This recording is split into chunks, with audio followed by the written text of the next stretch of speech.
Good evening, everyone, and welcome to the VHEL winter season. It's week number 2, and it's time for some Fortnite duos. My name, Llama77, joined by Cherry J. Cherry, we're jumping right into the action, but how are you doing?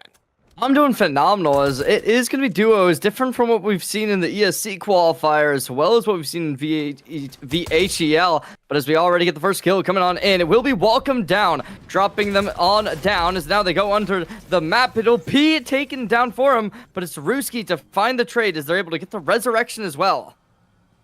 Like that, get your teammate up and going here, and some of these off-drop battles are going to be very important to watch throughout the day. You only get 2 matches, so there's not a lot of wiggle room if you make a mistake, so really staking your claim on some of the really good points of interest and good loot all around the map is important very early, but also earning points is just as important. If you fall out super early, you risk losing those very valuable placement points early on in map number 1.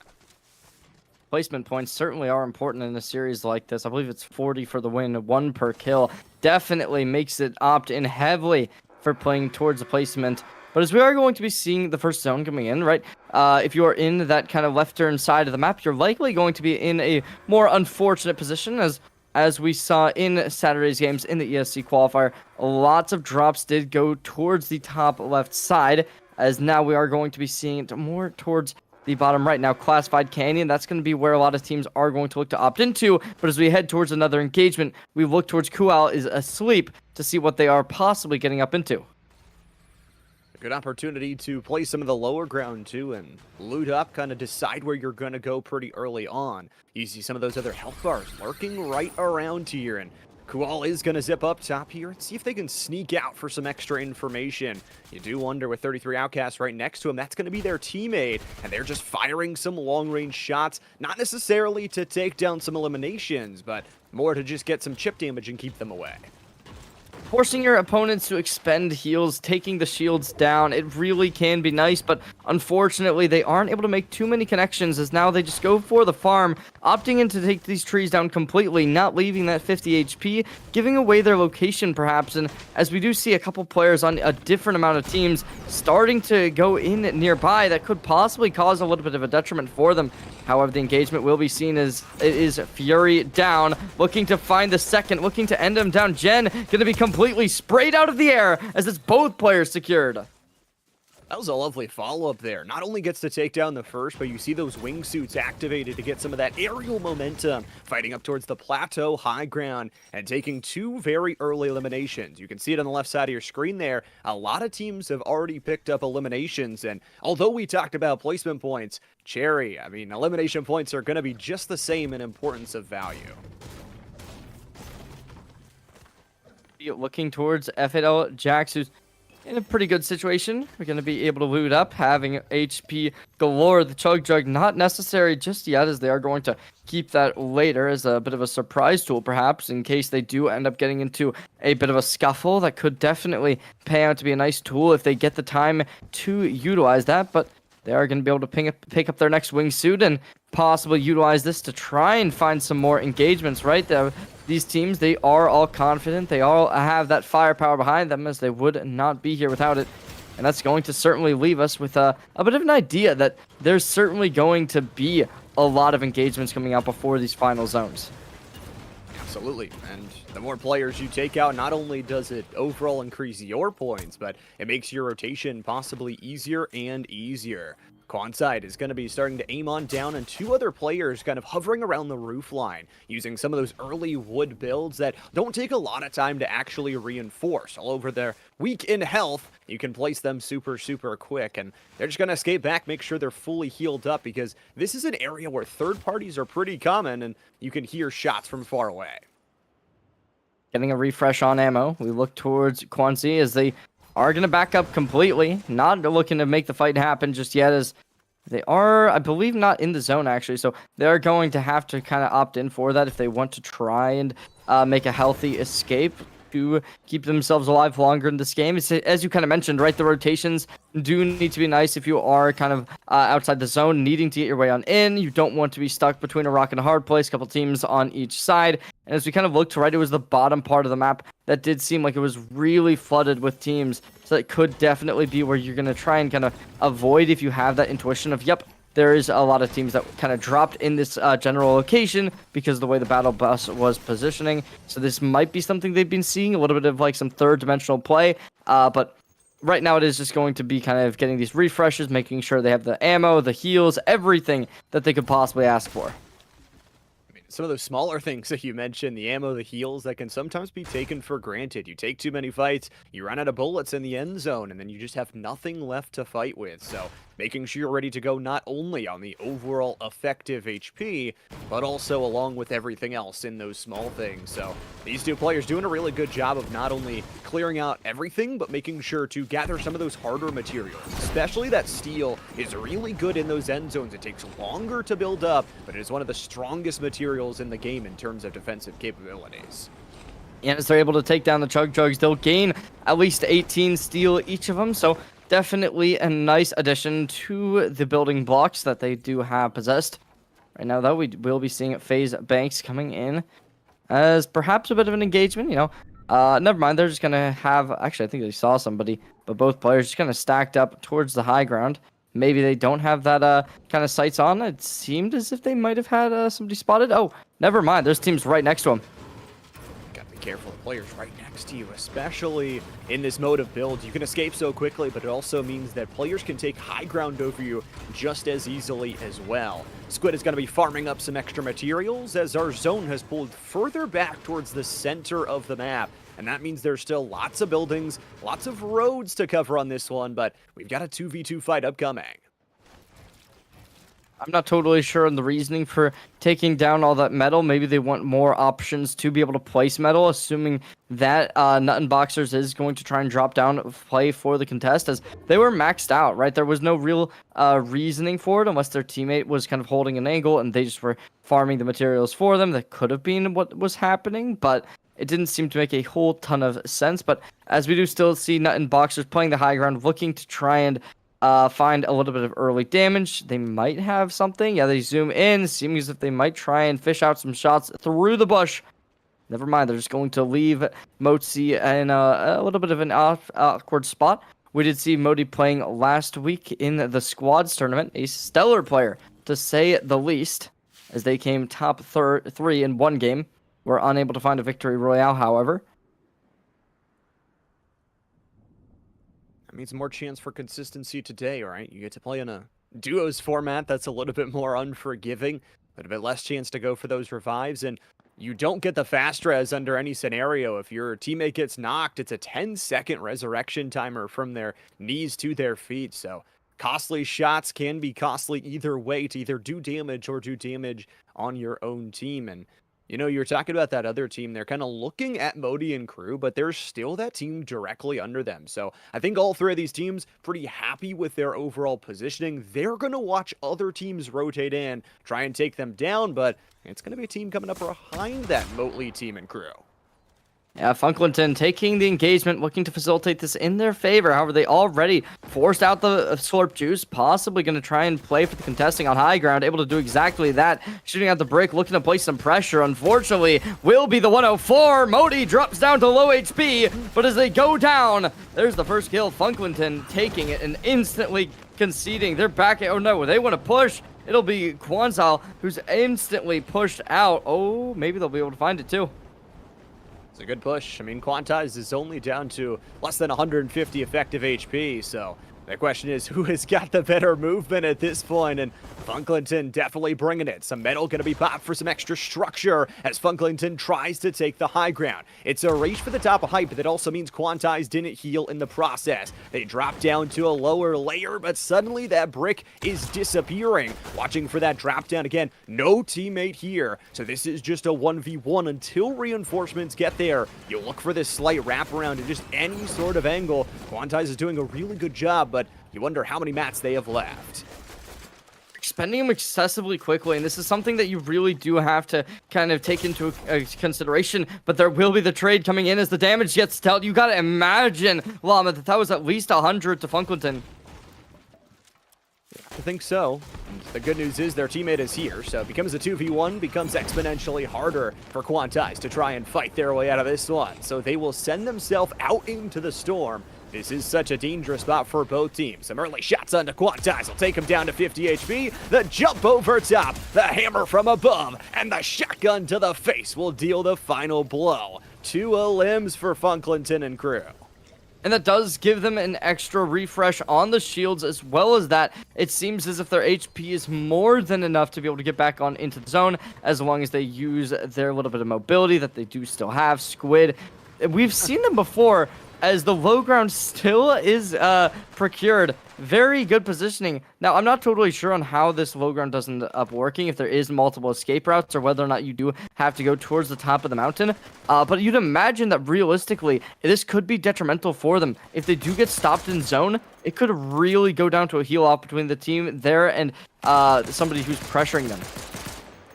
I tend to agree, and they've kind of just built themselves a box fight battle arena and ready to duel any team that decides to come on down. But for now, nobody's going to mess with them. I don't think anybody really wants to risk dropping underground, especially because this high ground is so good at giving you so many good angles. Boxers and Banks are both low, and well, Boxers is dropped. Now it's a 2v1, and the wood is not going to save you. The drop on down, we'll see if there's mobility tools for Banks to get out. But right now, it looks like they just want to worm their way out through the brick.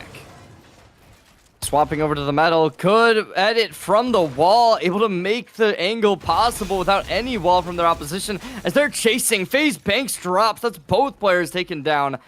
And there is still going to be more players waiting up there. Could possibly lead to a bit of a difficult situation, but there is going to be the floppers in the pool. Not totally sure whether or not they are going to opt in for them, seeming as if the answer is no. Not liking the idea of going forward. Instead, the medkit will be taken as they place down the launch pad, giving them an opportunity to be able to utilize this for mobility. That's good, too. I mean, not only getting the reset on some of the extra meds, get a reset on the mats, you get that movement to get out like you mentioned. The problem is, Storm is a-coming, and there are a lot of teams around you, so this is where you've got to be really careful, and it's actually the upper brick that denies their first exit. Finally, that launch pad will get them going through and out of the hill, and they've got an extra pad to boost them. This one has pulled to no man's land, right in the middle of a bunch of water. There's not a ton of playing space available. Yeah, they are going to lose a little bit of HP, but that's all they are going to concede. Ying dropping in the heels, able to get the shield pot online. Now going to go for a bit of verticality as they move up towards the high ground, but they see Taki. No, they don't see it. Okay, well, I guess they aren't going to be looking towards the zone too often, so that almost was looking very good, but they instead are going to play for their own lives as they take in the wing gliders, and they're instantly going to be brought a little bit of HP down, but only 1 or 2 shots will connect as they both are able to get onto this middle island inside the river and looking to just turtle. This is where you're going to use that metal. It's a much stronger material if you have the time to let it build. And that's exactly what's going to happen. They've also got a little bit of structure around them with the building, but you can see just how chaotic. Look how many nameplates are all around, and look how crowded the southern side is. Whoever is first to that northern tip is going to be very, very happy, boys. Definitely Jack Attack being the first one there as they have this mountain completely to themselves. This could certainly spell out a victory, as we are going to be seeing them spacing out with brick, not having the metal potentially, as they get a bit of information. I didn't see this, but there is actually going to be a couple teams landed higher. Oh, Shammy dropping in HP. The shield's been cracked. Do they try and follow up? Seems like the answer is going to be no. Instead, they are just going to be waiting, and this is probably the ideal play. You don't want to concede this high ground. FN3 going to be taking a bit of damage as well. Unfortunate to say the least, as they are going to have to expend some metal. And this is where you don't get those refreshes so easily. And long-range shots, Zoid is going to be taken down to just a whiff of HP here, but nobody whiffing on their shots right now. Long range onto Viper, 1 player drop through the bush, and again, that's the kind of edge southern side of the zone that is quickly getting cut out of things. But Jerry, this is where things will start to get interesting, where the zone will pull to places you never thought were possible. And right now, Riker Viper in a really tough spot, but in an even tougher one will be the players rotating in from the water in the zone. Tragic to say the least, as we are just going to be looking over towards Dave Plays, who's still going to be in a decent situation with Daniel Dude. Both players on the high ground, maybe trying to fish out for some shots sooner rather than later, but as they do still need to heal up, that could possibly spell out that they might be in a little bit of a rough spot as they pop over towards the Slurp Juice. Now the zone goes up towards the top right. Everyone on the low ground gonna have to deal with this, and it won't be easy by any means. This is one of those weird zones that started in water, and now you've got to try and navigate it. You have to take very calculated risks. Do you go up now? Do you risk everybody looking at you for a chance at that high ground so you can play like Dave Plays and crew and just look down on everybody else as they walk forward? Or is it your time to just bunker down? Are those few extra placement points worth it? That's going to be the question that they constantly have to weigh over themselves as the zone shifts back more northern and more towards flatter, higher ground. This is rough, boys. So many players having to get on in. Ying and Lucky chasing, finding the kill, as now Ying, isolated on the north side, could really start to spell out some placement points for them, but they are going to go for the wing glider, able to get back on top of the mountain. As now they drop straight on into the action. Dave Plays gonna have somebody landing right on them. Never mind. Going a little bit further, taking their position under this house. We'll see whether or not anyone will spot them out, but right now it certainly looks as if this is gonna be a great position, but possibly a little bit of antsiness from Yang as they're expending a lot of materials.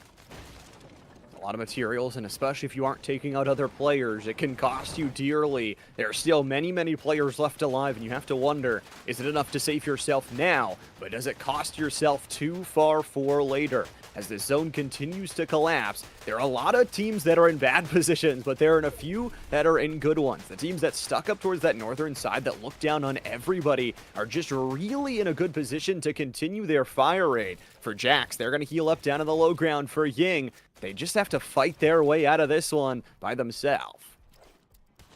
Towards the high ground as they take up towards their second pyramid, dropping down once more.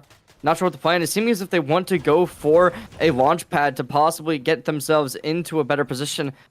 This is going to be Bona, however, who we are looking at on the high ground, trying to fish out some shots. Jack's not going to take any, as now Daniel Dude getting spotted by Bona. Still, though, they are going to be in a decent spot. The metal almost completely cementing itself.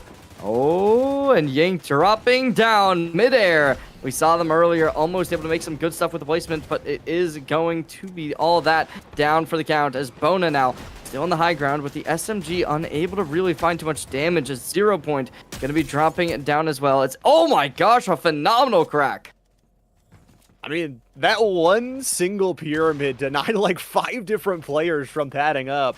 You love to see it, the skill, the coordination, and now they are just going to bridge and tarp their way out. They've got free fire looks on anybody that choose to walk out now, and walk out they will, straight into it. Bona's gonna lay down. You have to wonder how many eliminations they've already picked up. The problem is now, the teams below them have stabilized, and Bona and crew have to jump. They're gonna try and take this overhead rock, but it lands them on the low ground. Concerning. The materials seem to be running out for them on the metal side as they move over to wood. We'll see how much brick they do end up opting in for, because as you try and play for the height, you really do have to make sure the materials will be lasting long enough. Funklington taking an extraordinary amount of damage from the zone as now Bona moves in, switches over to brick. See what they can find, as it is going to be Jack Attack dropping. The refresh on the mats is extraordinary, as they're also able to pick up a legendary shotgun. Certainly going to be able to expend the firepower at least a little bit. Oh no, tries to go down, but Chris Goatee taking their life away, and that'll be Robot Destroyer to end it. Oh man, that's rough. The drop down into the sharks, they were ready to eat you alive, and now this is the point where you've got to sharpen your teeth and look for the ender. Who do you fight? Where do you fight? With 3 teams left to go, you have to wonder who's looking at you at the same time if you go for that fight. A nice shotgun shot onto Bean, and a quick spray won't finish the job. But for Robot Destroyer, that might mean some high ground as they take an upper side advantage.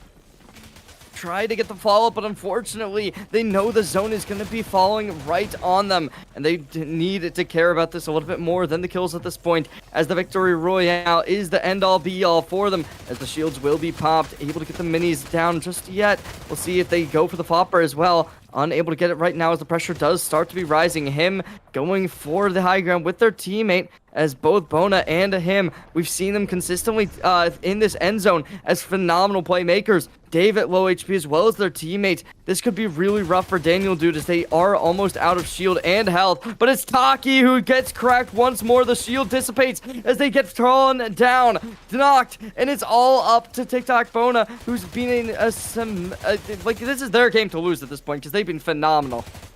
I mean, they've done such a good job of consistently hammering, consistently taking this high ground. And once again, they can just look down on everybody that remains. This zone continues to shrink down to nothingness as Daniel Dude wins the 1v1 and makes it into a 2v1. But it's Bona, Robot Destroyer, dueling from this, and the heals just may not be enough. They're gonna walk, they're gonna take the zone, and at this point, Robot Destroyer needs a miracle, and they won't find it.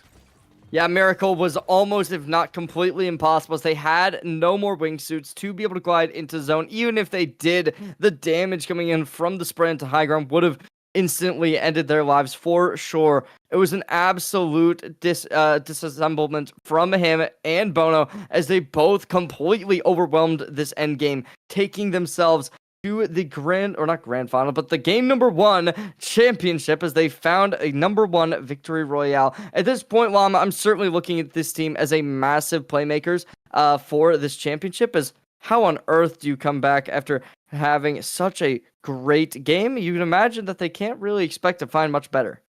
Yeah, I mean, you talk about the elimination points matched with the placement there. Just the navigation towards the end was absolutely phenomenal. But the good news for other teams and the good news for them as well is they have other games to play, more games to bounce back. And with that, I think us ourselves are going to take just a little bit of a break before we hop on into map number 2. Don't go too far. We'll see the next map right after this.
If one game wasn't enough of action for you, well, you are in luck. We've got game 2 of Fortnite Duos here for Winter. Week number 2, myself, Llama77, Cherry J up here in the broadcast booth. And Cherry, once again, the players are wasting no time to get straight to the action.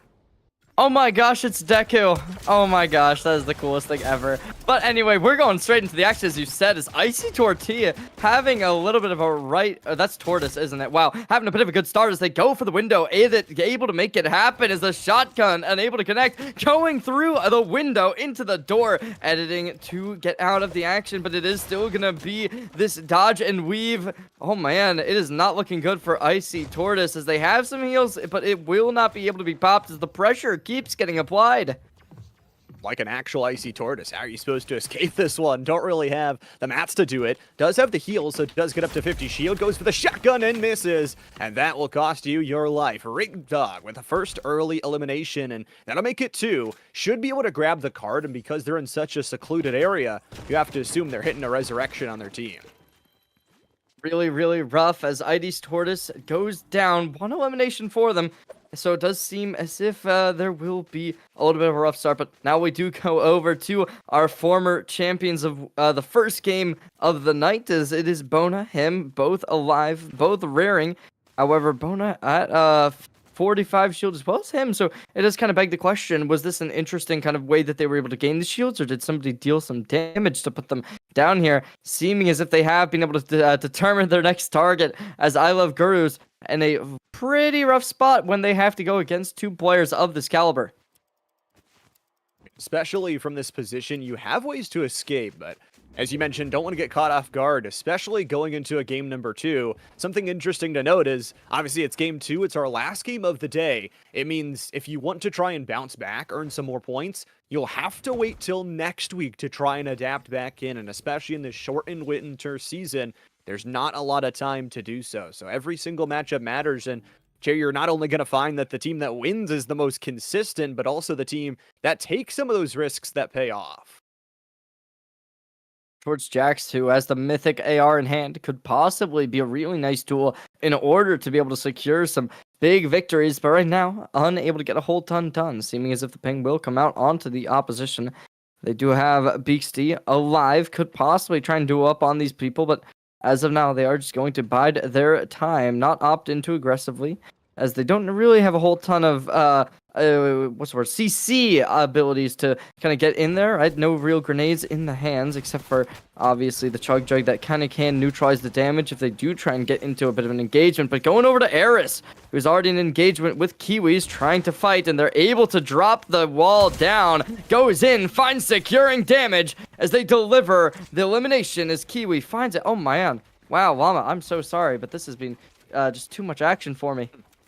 I mean, me too. This is awesome. This is what I love about the early game scenarios. And now the unfortunate part is you've got third parties aplenty. One from the mountainside, one from below. So you have to reset quick, grab those materials, and maybe grab some of the upgrades on heals if you choose. Right now for Eris, does have 2 of those big pots and 2 medkits as well. With mobility, it's kind of everything you want. The interesting thing, whether or not to use mobility or not in that third slot, has been kind of changed because some of the big tools like shockwave grenades have been moved around throughout the drop pool. It means that these solo kind of jetpack into wingsuit combos are very prioritized in that third slot.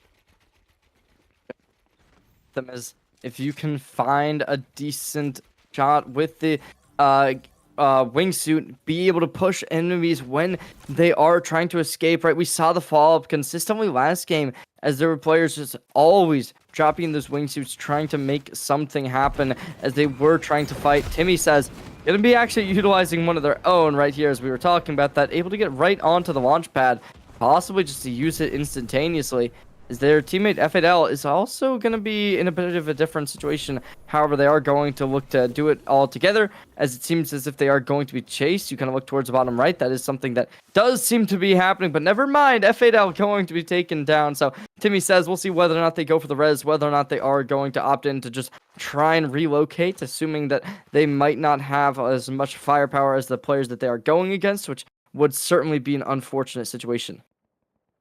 Yeah, especially this early, you're looking at not too many placement points, so even dropping out this early, you've got to try and match things, try and frame that aggression with some of a picture of where you want to go. And for Broken Puffin and Zerstorer will try and head their way out through Painted Palms. It looks like they're being hunted down here very quickly, but this bush is just enough coverage for the golden skin to blend in with. Wow. That is surprising that they're able to blend in here. It's like, all right, they're going to be able to pounce by the looks of it. Oh, never mind. Huh. I mean, this has got to be the only place in the entire map where a gold skin blends in. Oh, wow. That is unfortunate to say the least. But as it is... Oh, is their scorer playing on the high ground? Also blending in. Wow. This is really funny if this works. And they just find spots for themselves that blend in and still on the look. Lejos will try and find them as we take a look at our next zone. It's going to pull up a little bit more northern, a little bit more towards the northeast as well. So there's a lot of water still inside of this zone, so that's going to be important as things continue to move. But for all of our players, starting to get into their mid-game where we've still got 32 teams left to go. So again, you're not walking away with a ton of placement points if you get dropped out right now. Fishing was done by FaZe Banks, but clearly they had their time utilized in the waters as 6 fish. Certainly not a low amount by any means, especially since they are the higher quality ones rather than something like the regular floppers. So it does kind of showcase that, yeah, they really did spend time just going for these. Took a lot of time and gathering some of their loot up, and for Boxers and crew, made it a decent way into map number 1 before kind of falling victim to the third parties of them around them. The Bean will pick up some follow-up finishes with their takedown, so Bobcats is done and dusted for this second match, unless their teammate can get them active. So we get to see some of the teams far towards the eastern side, heading out of 4 fields. I mean, this duo is actually in a relatively easy rotation, but there's so much high ground above them that if there's one team that looks down on them, they'll be in trouble. Dom the Tiger gonna look to get the Slurp Juice, giving them a bit of pressure. There's the kill. SCT guy offline, pulling in the mat refresh, maxing out the brick, and certainly not a lot on either of the other materials, but it will be enough to kind of be a little bit happy with how this is kind of projecting, right? The 500 brick, definitely not a low amount by any means. It's not, but it is also something where you've got to be careful of those around you, because every sound you make, you can see on the lower right minimap that there's already 3 or 4 teams kind of around them. Now, they're mostly involved in shooting each other at the moment and not involved in taking down this team. But for Angel and Dom, they've got a good reset. The question really is going to be, can they find some high-value heals to get back up to 200 effective HP apiece without having to use some of those slurp juices? It's a lot of teams in the zone. However, as you look towards the purple-red side of the bottom left, they're going to have to get their way in. But as we move over towards the southeast, it is going to be a bit of an engagement. Possibly Taki of Robot Destroyer. Both phenomenal players in the last game, looking to try and get enough points to secure a nice week number 2. In a 4-week season, it certainly will be good to get these early placement points at the halfway mark. But right now, we are just going to be getting them kind of conceding any engagements, instead opting to get right into the zone. And we'll have to see what they can end up getting right with this. Especially rotating through here. It's an interesting decision to not actually use any of their mats. They'll finally box up by just a little bit. And, you know, there are things around them in the trees that they can use to gather extra mats, but it's kind of an interesting yin and yang. If you destroy those, you get mats, but then possible coverage is destroyed around you. And talk about destroy, the shield broken almost completely from Boxers as they're down to 42, and the double pump delivers a devastating blow. 25 teams left. That'll bring him down, as unfortunately... Oh, wow, wait, this is really interesting. Snake and I have 30 PR are both down. Wow. Now, I mean, I'm imagine that you don't have as much experience with the players, but they have been two phenomenal players, finding championships within the ESC qualifier. But as we go on in, Angel Vibes doing the damage. Dom Tigers looking to concede as they take the Slurp Juice into action. It will be K-Flow putting on the pressure as now they have to deal with the Slurp Juice getting popped from Angel Vibes. Both players getting proactive with their healing as they pop both. Not just going to let these two get out anytime soon. Dom Tiger looking to stage upwards as now they both are going to concede the engagement, looking to get even further within the zone. You got to get that push, and you've got to get some movement now more than ever, because if you don't, there's going to be teams that collapse in. That zone, with just 30 seconds left on its full closure, will decide where it's going to go next, and you have to be ready for that. You can't just be locked down in one place, although there is still this train tunnel inside of the zone, so there's a lot of underground coverage, and because there are so many buildings left alive, there are so many teams that are still standing. Now, obviously, that could change with our next zone decision. Spot is both players full HP, definitely healthy, as we are going to be seeing a lot of individuals outside of the zone. Certainly could be a difficult situation for them, especially if you look towards VHEL and the players on their left. Certainly could be rough, as it's Robot Destroyers in a great spot in zone, but we look towards Legos, who's honestly with a really good position, but oh no, Cloud. They're going to take the damage. Not sure how they spotted him. I know I didn't get the idea, but right now they are going to go for the wingsuit, trying to get the damage. Connecting 48. But Llama, the kill will not be seen just yet, but they still go for it. Can they get... Oh, barely able to get over the hill.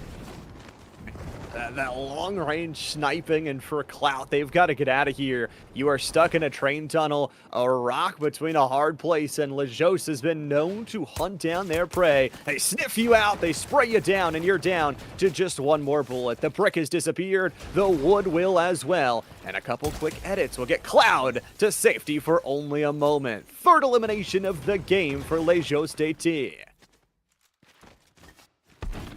Looking good, as it is Haku FV who's trying to make something happen. Down to 50 shield. It is certainly going to be nice for them to be able to pop this Slurp Juice as the Storm does take the damage. This will be able to neutralize it as they still stay alive. The wingsuit will get popped, trying to spray them out of the air. They take one shot but are playing low. This is a great idea from them to stay low to the ground, making sure that the options for opportunity will be limited for other teams. But as it is Welcome Down, getting sprayed in their own right, trying to get the dodge and weave, but they do get cracked down to half HP. Lose a little bit of that healing, especially if they have it left over. But as this one pulls towards basically the desert side, it's different from last zone in game number 1, where there's not a ton of water left over, but it's similar in the fact that there's still just not a lot of cover. Moving away from the buildings and moving over towards this roadside look, there's a lot of teams that are not in the zone now that are going to have 20 seconds until the zone starts to move to find a place. Nice positioning for sure coming in from Mona as they're greatly placed in zone. But as we do look, Legos on the side is going to be taking a lot of damage. It is now going in, Welcome Down, trying to make something happen as they go in the box. They're able to find the kill. Great work from them as Geno is able to find the kill. Or elimination. Sorry. Oh my gosh. Sorry. And as we go on in, they are going to have 3 Slurp Juices, right? Lots of materials as we do get the Slurp Juices popped. Ruski as well. Full HP. Funklington. They're in a decent spot as they're looking to try and edit this cone, trying to find information. Oh. The dino. Oh, look at that. That's so cool. Just take a little break. Enjoy your dino here for a second before so much chaos breaks through. I mean, we still have 21 teams, over half the lobby still up and alive, and I will say not for long. That zone, the purple storm around you is starting to close on in, and as the zone pulls more westward from what the current look is, you see so many collisions on the edge, just trying to find a little inch of space that they can sit in and not be attacked. We go over Bona, the winner of the last game, in another decent situation. As we do look, they're tunneled in, metal surrounding them. Good positioning to say the least, as they are going to be amazingly positioned to keep this zone going their favor. They've been able to get really lucky when it comes to these zone rotations, though. this game and last game, we've seen them not really having to deal with many issues in regards to that. As now Haku FE trying to play possibly a little bit aggressive, try and snuff out some resets into zone. But right now, there's still so many players left in this game. And as it moves more northward, there's going to be even less and even less. But this is the moments that truly define your team. You've gotten through the early, you've gotten through the mid game. Now is the time for you to farm some points, find your fights, and those tactical decisions by the IGL going to be ever important. You see Bona still alive, still kicking. They're looking for a back-to-back VR. That would be a heck of a day, especially with only 2 matches. Is their store gonna be trying to blend in maybe, as we did see them last time we saw them, they were blending into the top, but oh, the damage dropped down 41 HP, dropping to 6, and instantly the wingsuit will cause their demise, as now it's up to Rapid Mogs to try and get the map refresh, able to do exactly that, swapping over. These bricks are getting expended, though. I think to a certain extent, you're just going to want to stop opting in for the floors, as it's really neutralizing kind of your bricks to 0, as now Moti right over top of them. That could be really nice if Moti's able to pick up the skill, as this would give them a bit of a heal refresh with 6 shield pots available. I mean, those small ones are so powerful. Although they don't get you up to the full 200, the ability to just heal over and over and over is strong. Nice right side look as Mellows drop down to 10 and taken fully out. Elimination goes to BK instead of the first look. It's sometimes that retaliation factor that gets you to where you want to be. 16 teams left to go, and a float towards the high ground for Outcast. Everybody was looking at this, but luckily they'll get a really good spot in the low ground in the next zone. High risk, high reward, and Outcast is able to make that reward come, as now they're able to stage with their teammate. Everyone's starting to mosh over towards this, but there's Jack Attack dropping. Unfortunate to say the least, as they're going to be able to find the mat refresh. Taking in 2 shield pots, might even go for the slurp juice instantaneously, even though they can get 75 shield with it. You might want to opt in for it now, as it will take quite a long time for it to be able to take up, as now the mat refreshing will go, able to kind of give each other enough mats to be able to work around, going for the turtle. Dave plays, taking one of their own. Daniel Dude is still alive. These were 2 phenomenal playmakers last game, but as you look at it, right, these mats certainly not very high, as they have a little bit of metal left and a decent bit of wood, but that's all they got for them.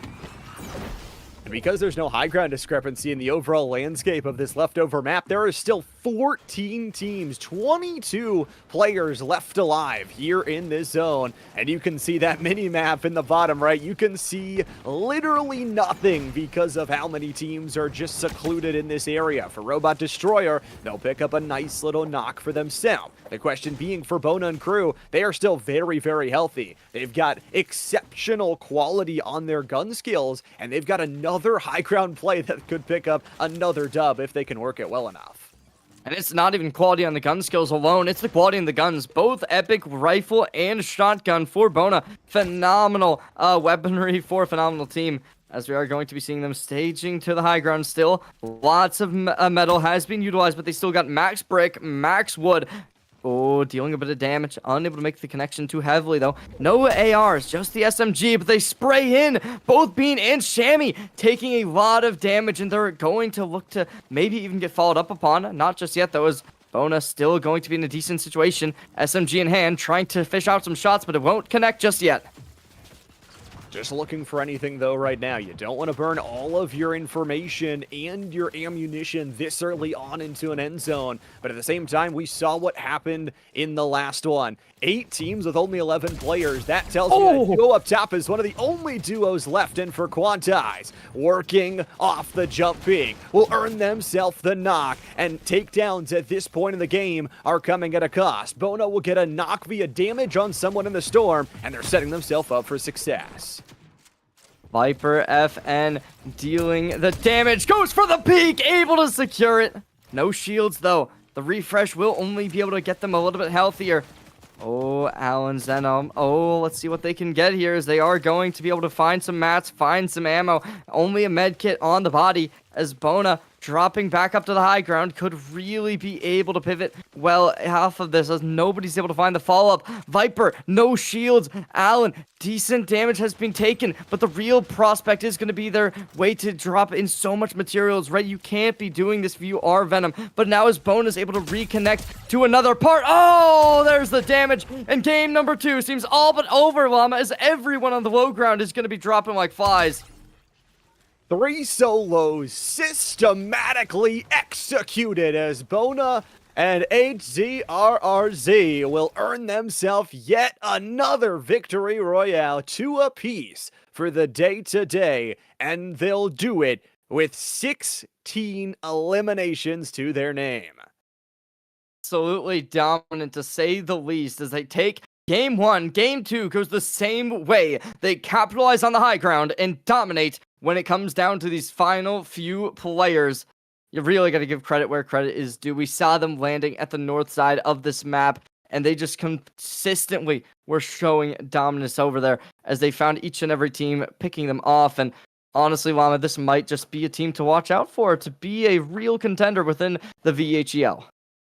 I mean, absolutely. This is a team that had a really good day. We'll have to see how the standings do shake out. And, you know, we're about halfway through. This is the time where you've got to make adaptations to the overall set of your playstyle and try and find better ways to improve and improve. And even for a team like that, there are slight alterations that they can improve on. And for everyone, just getting some of this experience, some of the best lobbies I have ever seen in my esports career of Fortnite. And that experience is going to be very versatile to work through those final couple weeks. Yeah, I mean, they certainly looked good, but at the same time, we saw really good work coming out from a significant portion of the teams tonight, as a lot of these players and a lot of these teams really did seem like they could have found a victory royale if the positioning was just a little bit unfavorable towards him as well as Bona. There really could have been that opportunity. Unfortunately, was not the case. I'm just gonna say they got lucky on a couple of these times, because there was some phenomenal zones for them. I mean, and at some point there are some of those end zones where they're like solos that are wolves backed into a corner. They're like, okay, wait, we're 3 solos. There's no way we're going to beat a duo by individually fighting them. But, you know, placement points sometimes does trump overall. So, as you mentioned, it's a mix of luck, RNG, and play skill. But for all these players, we'll be back again to play for week number 3. But this week 2 is not over quite yet. We've got Overwatch 2 tomorrow. We've got Fortnite squads on Wednesday. And then we got Valorant over on Thursday as well. So much going on here. Make sure to follow the Twitch channel. Turn on the notifications if you have not already. A huge thank you out to Edge running all the production here today. For Cherry J, myself, Llama77, thank you so much for listening, and we'll see you next time.